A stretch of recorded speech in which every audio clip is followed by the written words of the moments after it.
Right, on to this story now. The Police and Prisons Civil Rights Union is warning the Police Minister, Cele, against saying there will be no salary increases for the next 3 years. The union says such statements preempt decisions at the Public Service Coordinating Bargaining Council. For more on this, I'm joined by Popcru spokesperson Richard Mamabolo. He joins us virtually. Thank you very much, sir, for your time. Now, what is your initial reaction to the minister announcing this yesterday? Look, we're quite shocked about what the minister announced. I mean, for the longest of time, we've been engaging with the minister over the years around our concerns about the budget cuts that have been taking place over in the last financial years. You know, one of the challenges that we all know has been the fact that the SAPS is highly under-resourced, and of course even the members of the SAPS are underpaid. Now we've got a lot of challenges that would obviously need resources in fulfilling our commitments. Part of what the President, Cele raised within his State of the Nation address was the fact that the SAPS should have violent crimes within a decade. Now, with the uneven allocation of resources within the SAPS, with obviously the understaffing and all these other challenges that have been raised with the minister, it is quite known that we cannot obviously shed jobs. The SAPS needs more jobs, but it also needs to improve their conditions, the working conditions of its members. Part of those challenges are their salaries. Their salaries have been quite low, and of course, considering many other internal challenges that the SAPS has been facing, these are due to the fact that there are no resources there.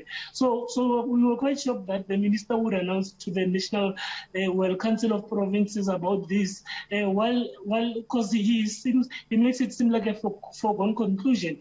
One of the worrying factors as well is the fact that as a member of the mandating committee, this mandating committee is now called the Committee of Ministers, whose role is to grant mandates on behalf of the state to the Department of Public Services and Administration.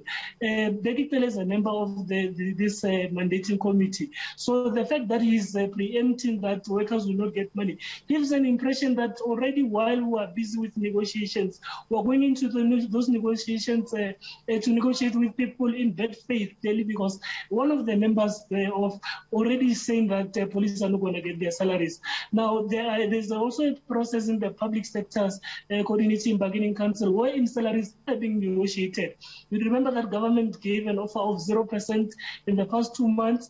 We rejected it, and now they're speaking about 1.5%, you know, with the 978 rand gratuity for a 12-month period, which again, currently, different unions within the public services are engaging around it.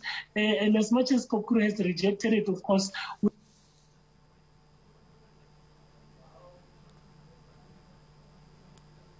Mr. Mamabolo, it seems we've lost your line a little bit. I did have a few more questions to ask Mr. Richard Mamabolo with regards to this announcement by the Minister of Police. He did announce it in his budget speech, in fact, about a week or two ago, or even more, and I don't know how Popcru managed to miss that, but also the budget for salaries for public service. Mr. Mamabolo, I think I've been told that you're back. Can you hear me clearly now? I just want to get another question in there.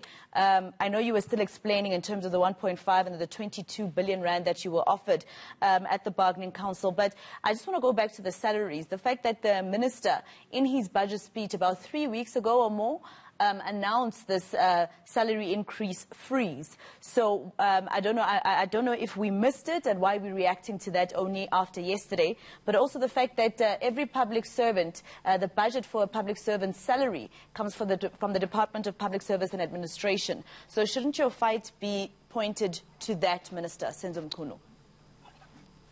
No, look, we've obviously been complaining about the Minister of the DPSA as well, about the manner in which he has been obviously conducting the process. However, we feel that Cele is more closer to us as a Minister of Police, and of course his comments would obviously be endorsing some of the the recent